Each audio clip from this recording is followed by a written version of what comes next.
Okay, two things. First, I was sitting in Starbucks a couple of days ago, like 3 days ago, and I was journaling. I was journaling specifically about what I would do if I came into at least $100 million, right? Say I win whatever, the lotto or whatever, right? That was just like a thought in my mind from like the night before, and that's not something that I think about or anything like that. And so I was just running through my mind the different things that I would do, who I would give money to, what would I spend some of the money on, how would I, what I would do with the money essentially. But I was just keeping it in my head. And so the next day, Spirit really sat on me and told me to like get it out on paper, write it down. So went to Starbucks, and that's where I had my journaling session. So I was writing it down, going really in depth. At the table next to me, there were like three young women, close in age. And when I was packing up my things and getting ready to leave, one of them got up and came over, and she said, "Hi, my name is such and such." She introduced herself. She said, "I saw that you were journaling. Do you want to talk about anything? Is there anything you needed to talk to somebody about or something?" And I'm like, "Are you a therapist?" she said no, but she just knows that sometimes people need someone to talk to, right? Like we can all use somebody to talk to. So, I told her, "No, it's nothing like that."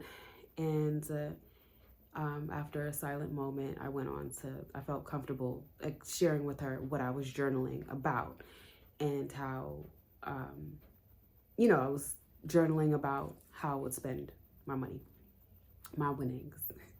And so she asked me what I would do. I shared a few things. Then she went on to share what she would do if she were to come into some money. And then, we spoke, and then she asked me, so what's the plan to achieve something that one of the things that I would do, the first thing I would do if I were to come into some money, right? She asked me, what's the plan? Not to get the money, but to like accomplish this thing without the money. And I straight up told her, I don't know. There is no plan. There's nothing I can do right now. I'm really in a place of surrender. And I shared with her how I feel that some of us really don't have control over things. And, we're never fully in control of everything in our life, right? All of us are never fully in control of everything. However, I feel like some people have more control than others, right? There are certain circumstances, limitations, blockages, restrictions, obligations that some of us have that other people don't. So for me, in my situation, I am literally in a space of surrender. And I've been brought to this space based on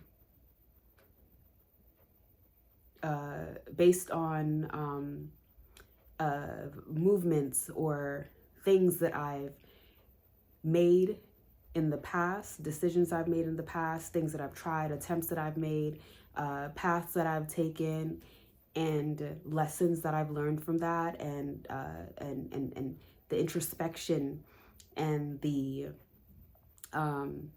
taking the results of those moves that I made, or those decisions, or whatever it was, the risks, trying things, just pursuing things. So it's a combination of that, taking that knowledge and wisdom, and also the new knowledge and wisdom that I have and about myself, the person that I am now. And all of that has brought me to this space where I'm like, I'm not in control. So there is no plan. Some of us really aren't in control of our situation or of our circumstances. And all we can do is surrender. And so this brings me to my next point, which ties into this. What we do during this time of surrender is important. Sure, sometimes it can be a rest period, absolutely.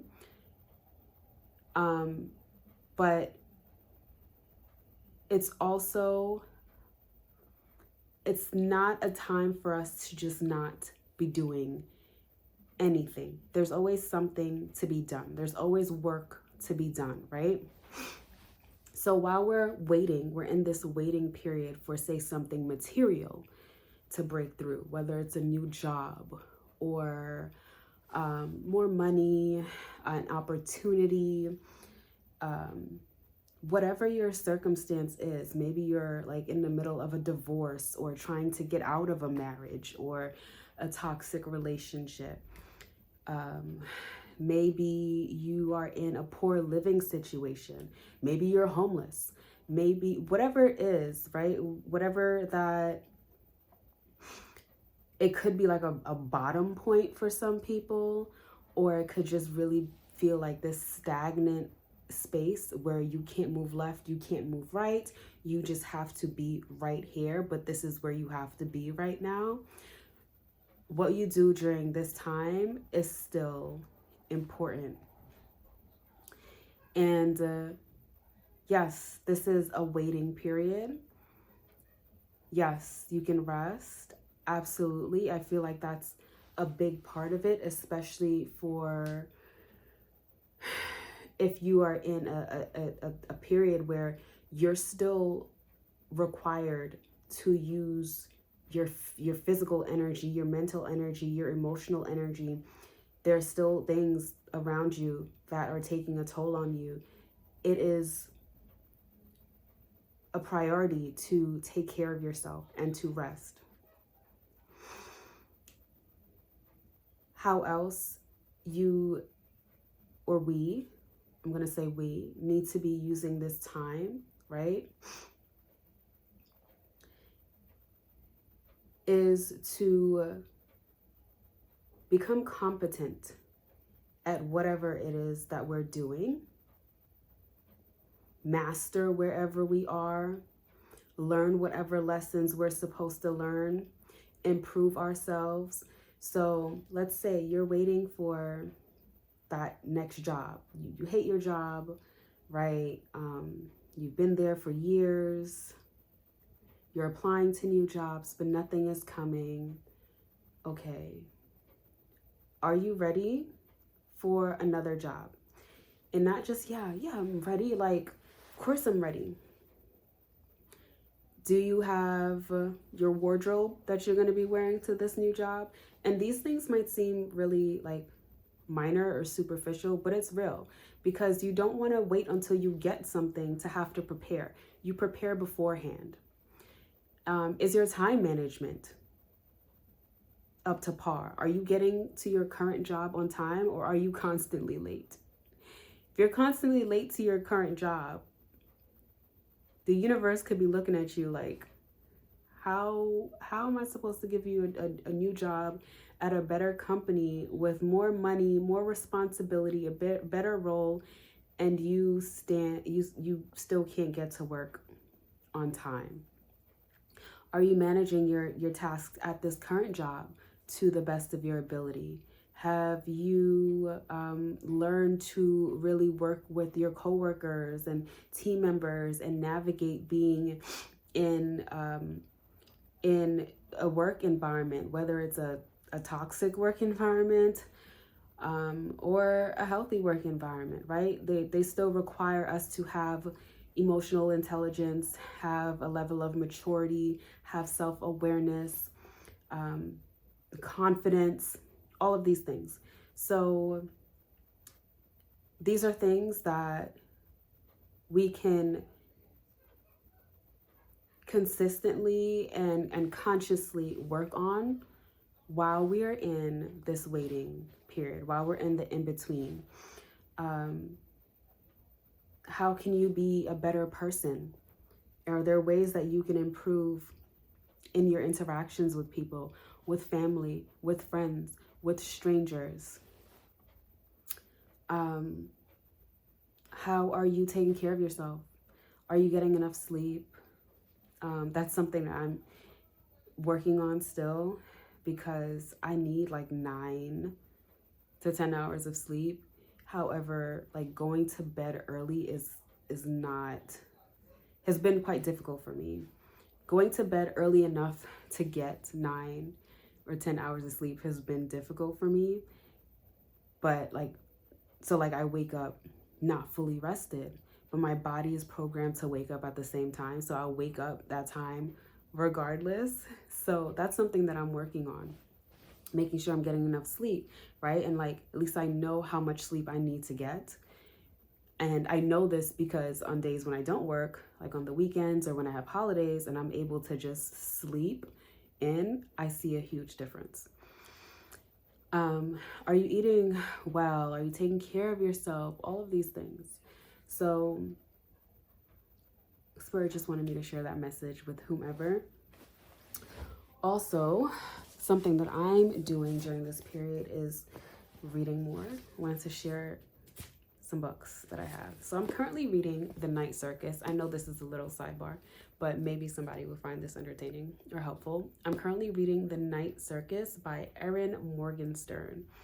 And it's been a good read so far. It's not a drag. I'm dragging it. So it's a good book. It's just that it's taking me a while because it's just taking me a while. But when I read it, when I sit down to read it, I'm really engulfed in it.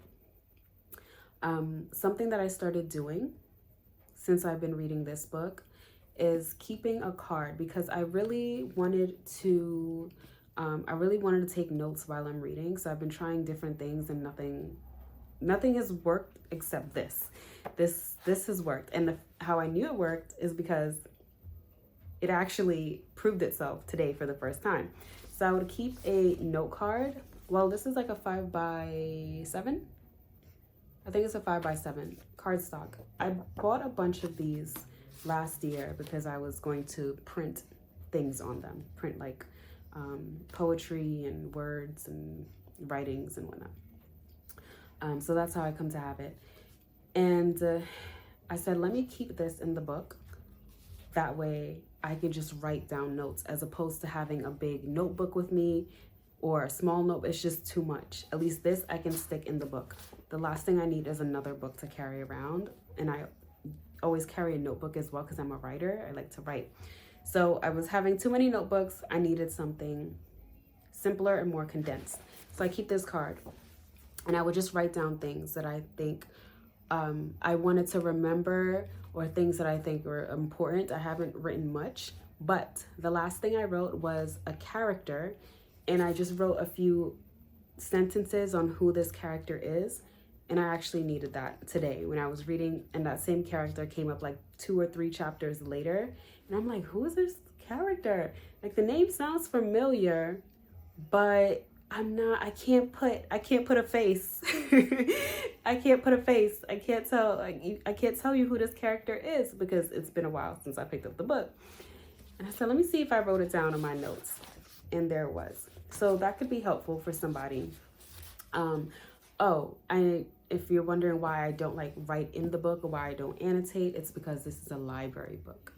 But if I had bought the book, then that would be something else I could consider doing, putting stickies and all of that. So I'm reading The Night Circus, and then I went into the bookstore today, a local bookstore, and I picked up these 2 books. The Remains of the Day. I have this on my reading list for this summer. And I was going to borrow it from the library, but when I saw it in the bookstore, I said, let me just grab it. That way I have my own copy and I can write in it and do whatever I want. And it's a small read. So I'm excited to read that. And then I stumbled upon, I'm sorry, somebody's being really obnoxious. They're just being real city-like right now. Blasting music. I stumbled upon Bread of Angels by Patti Smith. I don't know who Patti Smith is. I'm going to be honest with you. But I saw that it's a memoir, and the cover just really caught my attention. The title of the book caught my attention. So when I was in the bookstore, I did a quick search, and I saw she's a writer, artist, and this is actually a really great read. And she's like a well-known author, so I'm excited to get to know her through this book. Yeah, it's a memoir, like I said. So I think this will be a really comforting summer read. The last memoir I read was Bobbi Brown's Still Bobbi. I think that's what it's called. Bobbi Brown, the makeup artist. And I enjoyed it. I think I like memoirs. So, yeah. But that's it. I will talk to you guys later. Take care.